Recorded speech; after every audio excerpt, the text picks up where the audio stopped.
Oi, e aí? Beleza, né? Ô, coisa boa essa vida, assim de coisa boa que eu não te conto, seu Antônio Luiz. Eu falei que era assim. Eu falei que dá para ser feliz, seu Antônio Luiz. Dá? Pelo que você me contou, você tá feliz, né? Ai, que maravilha! Aí eu fico feliz com a felicidade das pessoas. Eu fico. Aumento o astral. Você viu? Quando você vai numa festa de 100 pessoas, tem uma pessoa emburrada lá, acabou, ó. Já atinge todo mundo. Sabe? De mau humor. Atinge todo mundo. Você vê. Você vai na festa, não vai de mau humor. Não fala, vai para ficar alegre, para fazer festa, que a vida é uma festa. É só mudar o seu ponto de vista que ela fica uma festa. Ai, por falar nisso, que coisa mais linda. Eu vi um IP, chegou a temporada de IP, começou com IP rosa, eu vi 3 pés, hoje que eu... que coisa mais linda que eu fiquei em dúvida agora. Se eu prefiro o IP rosa ou amarelo. Ainda bem que os dois vêm em época diferente. E ainda vão passar pelo roxo e pelo branco. Ai, eu quase chorei de emoção quando eu vi um pé de ipê tão florido e o chão forrado assim na rua. Que é aquilo, meu Deus? Tá bom, gente. Angélica Costa. Lúcio, por favor, fiquei com uma dúvida. O meu espírito é o meu mentor? Quando falo com o meu espírito dentro de mim, estou falando com o meu mentor? Não, senhorita, não, senhora. Mentor é uma pessoa que está no astral. É uma pessoa que está no astral, que a turma também confunde com anjo da guarda. Anjo, com anjo, tá bom. Tem gente que chama de mentor de anjo da guarda, porque ele joga às vezes coisas para você e ele vai jogar para você à noite. À noite, quando sai, conversa com ele, entendeu? A gente conversa com o mentor e você não sabe, mas ele está jogando ideias para você para o dia seguinte, entendeu? É uma pessoa que morreu, um mentor, que tem mais conhecimento que você, espiritual, tá? Entendeu? Então, falou, todo mundo tem um mentor. A gente aqui, às vezes, é o mentor de pessoas vivas. Quando você ajuda uma pessoa bastante no aconselhamento, você está sendo um mentor daquela pessoa. Aqui também, mas ele também tem a dele do astral. Aí o Calunga dizia que a gente é mentor de galinha, por exemplo. Né? Quando você ensina uma galinha. De cachorro, a gente é mentor de cachorro. Ensinou, é mentor, tá? Entendeu? Agora, espírito é outro degrau. Espírito aí, quando ele age, você está ligada nele, aí vem a intuição, que é a linguagem do espírito. Intuição para fazer isso, para fazer aquilo. É uma habilidade que cada um vai ter que desenvolver. Como é que desenvolve? Do jeito que você está fazendo, ó, falando com o espírito e vendo as ideias que surgem. É assim. Aí é coisa de alto nível, né? Uma boa ideia, por exemplo, que não tem preço uma boa ideia. Entendeu? Aí, uma boa ideia quem traz é o espírito. É uma intuição. Através da intuição. Agora, a intuição é difícil, sabe? Por quê? É difícil porque a gente só tem uma mente e tem vários canais. E só tem um canal, que é a mente. Tem que passar tudo pela mente. E agora, quando que vai ser a mente e quando que vai ser o espírito? É esse treinamento que precisa dizer, entendeu? Geralmente a mente, ela é com emoção, ela vai no superficial, ela vai no oba-oba, ela vai na euforia. Eu acho que é isso, a mente acha, entendeu? Agora, intuição é uma coisa tão clara, é tão que você nem duvida, A mente fica até de lado. Mas só que é o mesmo canal, vem por onde? Pela mente. Não temos dois canais. Já pensou se a intuição viesse pelo cotovelo? Seria melhor, né? A intuição pelo cotovelo e aqui coisas do ego, da mente. Mas é assim, cada um que desenvolva a sua intuição para falar com o seu espírito. E tem a mediunidade também, que é outra coisa. Alguém que incorpora e usa o aparelho da fala para falar alguma coisa. Não é ele que está falando, é o espírito. Aí é o espírito, deixa eu fazer bem essa diferença. Não é o espírito da pessoa, é a pessoa, a entidade que está no astral. Pode ser até um parente, pode ser uma entidade, que nem o Calunga falava através do Luiz. Entendeu? Aí ele toma todo o aparelho mental e o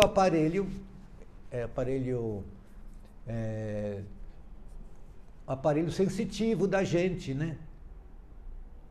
Os neurônios, tudo isso aí é o cérebro. Então aí é ele, é uma outra pessoa falando, uma pessoa que morreu falando, ou usa pela fala, ou fala que você ouve. Aí clareaudiente, ouve a pessoa falando aqui dentro, que eu já ouvi meu mentor falando aqui dentro, uma vez só. Nunca mais ele falou. Eu falei, por que não volta a falar, né? Falou uma vez, que eu estava entre o sono e a vigília. Falou para mim tão claro aqui. Aí, e tem a psicografia, né? E tem a pictografia, que é pintar. Tudo isso, mas aí o corpo não é da pessoa nessa hora, as sensações. Claro que a pessoa que está incorporada, lá dentro ele está percebendo, está sabendo que o cara está falando aqui. Ele sabe. Tem gente que não, que apaga, acorda daí 1 hora, não sabe o que falou. Mas tem gente que fala pela boca e ouve que está falando, que era o tipo do Gasparetto, que é o melhor tipo de mediunidade, né? Pois é. Então não é mentor, viu? O espírito da gente, o espírito é a parte divina da gente. Não confunda espírito com corpo astral. O corpo astral tem o espírito, como o corpo carnal tem o espírito. O corpo astral, quando morre, leva, o espírito vai junto, a alma, o espírito, tudo isso, né? Vão juntos, entendeu? No corpo astral. Depois, lá em cima, no astral, depois de muita pessoa que evolui bastante, que não precisa mais se reencarnar, nem corpo astral tem, mas tem individualidade. Tem individualidade, mas não tem corpo assim, porque isso é feito da mente que produz. A mente que produz o corpo, tanto no astral quanto aqui. É a mente que vai produzindo e se impregnando com aquele formato. Mas o corpo astral é só para o astral que serve. E o corpo material serve para cá. Se você evoluir lá no astral também, você só fica uma consciência. Muita gente vai achar ruim, né? Vai querer ter o corpo. Então fique no astral, não tem problema. Ela pode ficar no astral e pegar o corpo que ela quiser, da encarnação que ela quiser. Tá? Isso são habilidades que se desenvolvem lá. Tem gente que não vai desenvolver bem esse aspecto. Tem gente que já consegue. Tudo é treinamento, tudo é experiência. Entendeu? Então, Angélica, não é, tá? Seu espírito, é a parte divina na gente. E o mentor é alguém que morreu, que está lá, que sabe, e vem à noite, o mentor é aquele que vai, por exemplo, quem morre e vai para o umbral, o mentor vai atrás, lá para ajudar, não para dar luz para ele, para tirar de lá. Às vezes nem querem, né? Não querem. Como não querem conselho aqui, né? Fazer o quê? Cada um tem o direito de escolher o que quiser, né? Mas geralmente guia, a outra palavra é guia, mentor, aí sim, é uma coisa só. Tá bom? Vamos falar da preta. A preta show tá aqui. Lúcio, fala sobre as lembranças. Tenho lembranças de fatos bem específicos, coisas boas e desagradáveis. Às vezes meu bicho me traz essas lembranças do nada, diante de situações no dia a dia. Essas memórias têm significado e importância? É pergunta, né? Tem. Como eu posso tirar proveito disso? Olha, lembranças são memórias, né, que estão lá gravadas. São memórias. Agora, no seu caso, vamos falar de lembrança ruim, que fica guardado. Porque lembrança boa, tudo bem, né? Não precisa trabalhar lembrança boa. Agora, as lembranças que ficaram na memória, que estão... E quando vem, você tem uma emoção ruim, por exemplo, uma tristeza, aí tem que trabalhar, viu? Aí precisa trabalhar. Porque a memória, né? Essas lembranças são fortes, desde fatos pequenos, corriqueiros, até grandes traumas, né? Que ficaram lá. Aí vai ter que trabalhar isso, né? Olha aqui, eu até citei algum caso. Tipos comuns de lembrança. Uma vergonha muito forte. Nossa, você vai lembrar até quando você tiver 100 anos. Mas você pode lembrar e não sofrer mais. Aí tudo bem. Entendeu? Uma culpa. Essa é das piores, né? Com uma culpa muito forte. Quando chega lá, dói. E isso precisa trabalhar. Pode virar até doença, sabia? Geralmente, se for muito forte, vira doença, tá? Entendeu? E aí, às vezes você tem um medo, de criar até medo e pânico, medo de acidente, medo de desastre, entendeu? E quando é uma perda de um ente querido, um luto muito forte, aquilo vai ficar na lembrança. Claro, claro. Por exemplo, a minha mãe, quando morreu, ficou na lembrança forte. Claro que fica a lembrança forte, mas isso passa. Isso faz parte da natureza humana. Claro que se você perder um ente querido, vai ter tristeza. Tem gente que não consegue trabalhar direito, aí entra em depressão, que aí já é uma doença. Claro, eu senti tristeza. Hoje, com o aprendizado que eu tive da vida após a morte, eu não sinto mais tristeza pela minha mãe ter ido, ou um irmão ou uma irmã que foi, mesmo que seja recente. Não, porque eu sei que não morre. Entendeu? Já é uma maneira de você tratar isso, já é um processo terapêutico, né? Entendeu? Então, uma perda muito forte, perda de um bem mesmo material, pode te causar uma lembrança dolorida. Fica impregnada aquela lembrança, né? E fica lá no seu inconsciente, no seu subconsciente, e isso fica te prejudicando. Aí, por exemplo, um trauma adquirido de uma violência sexual. Isso é terrível, não é verdade? Isso aí precisa de terapias e terapias para poder se curar daquilo. A terapia. Mas eu acho, entendeu? Violência física também, né? Violência física que você fica... Aí começa a ter trauma e medo daquilo. Deixa de praticar o sexo de trauma e medo. Porque foi uma coisa violenta. Isso tudo é uma lembrança forte que está até no DNA da gente. Aí precisa de terapia. Sabia que tem até remédio para isso? Tem. Porque isso pode causar pânico, ansiedade, que são as consequências, né? Desses medos, essas fobias. Entendeu? Aí vai precisar de terapia, até remédio. Tá? Agora...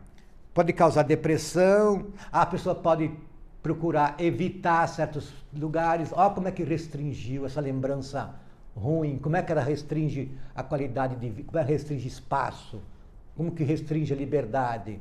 Tem gente que não vai em certos lugares por causa disso, de um trauma, de um medo, de uma lembrança ruim. Entendeu? Agora, eu Eu não acredito muito na terapia que trata ela como vítima, que trata a pessoa que está nessa situação de vítima. Ela foi traumatizada. E aí, se foi traumatizada, alguém provocou. Sim, alguém provocou. Essa é a visão da psicologia. Eles não podem falar de espiritualidade. Mas eu acho que se você for numa terapia e for sempre tratado como vítima, não vai ter cura. Não vai. Porque você foi vítima. E a vítima tem que ser... E a vítima, você vai ser vítima. E vítima sofre. Agora, se você tratar da metafísica e da espiritualidade, aí cura. Aí cura total. Por exemplo, você é um espírito poderosíssimo que atrai tudo para você. Você que atrai tudo. Você é autorresponsável por tudo que acontece com você. Pronto. Quando você acredita nisso, você já está se desamarrando do agressor. Ah, então eu que atraí o agressor? Foi. Ah, Lúcio, mas isso não é lógico. Não. A espiritualidade não tem essa lógica que nós temos aqui. A lógica da ciência. Não tem. É outro papo. É o papo que eu falo aqui. É o papo que é pregado pelo Gasparetto, pelos seres de outra dimensão, seres sábios. Primeira coisa que eles falam pra gente: você é responsável por sua realidade, por sua vida e sua realidade e suas emoções, o seu sentir. É você. Não abra mão desse poder, porque a raiva e o ódio não deixa, né? Quer a vingança, quer a vingança, são as mágoas. Isso provoca doença e fica ligado naquele trauma, naquela culpa, naquele trauma. Fica ligado. Então, para desligar, é só você tirar a responsabilidade do outro. Não, eu atraí por algum motivo. Eu posso até achar o motivo. Por quê? Eu me desvalorizo, eu me critico, entendeu? Um monte de outros motivos, entendeu? Eu me coloco para baixo, entendeu? Eu sou vítima, eu sou um coitado, atrai essas coisas, atrai violência, entendeu? Ai, mas ela era uma criança, não tem. Aí, tá vendo? Como é que você vai tratar na psicologia um trauma casado numa criança? Como, Lúcio, que a criança atraiu? Aí você vem para a espiritualidade? Não, não tem criança. Não existe criança. Lá tem um ser que desenvolveu habilidades já em outras vidas, muito. Por enquanto tem aquele corpo de criança, mas você nunca olha para uma criança do ponto de vista espiritual como uma criancinha indefesa. Não, tem um espírito lá dentro dela e tem as crenças dela, as atitudes dela no passado. Tem um adulto aí. Aí sim você pode responsabilizar. Claro que aqui no nosso social a gente vai responsabilizar o agressor. O agressor, porque a sociedade ela é feita para seguir certas regras, para as pessoas viverem bem, sem violência. Vai ter que ser tratado com a lei, o agressor. Agora, para tirar o trauma da criancinha, a gente tira o agressor. O trauma do adulto que está levando... Você tem que se autorresponsabilizar por aquilo. Aí já... desliga. É assim que se desliga. Não, eu fui responsável por atrair. E além disso, ele veio me trazer uma lição. Essa pessoa veio me mostrar o que eu estou fazendo contra mim. Olha que salto quântico espiritual fantástico. É. E se você nem precisa perdoar, olha... Agora, você perdoa você. Sabe? Ah, não, eu me perdoo por ter achado que ele é o responsável. Isso sim, você pode perdoar. O outro não precisa nem perdoar, sabia? Porque já que foi você que atraiu, então o responsável é você. Se você é o responsável, por quê que preciso perdoar o outro? E o perdão, meu gente, tem muito orgulho no perdão. Já falei aqui várias vezes, né? Perdoa você. Tá bom, gente? Fui.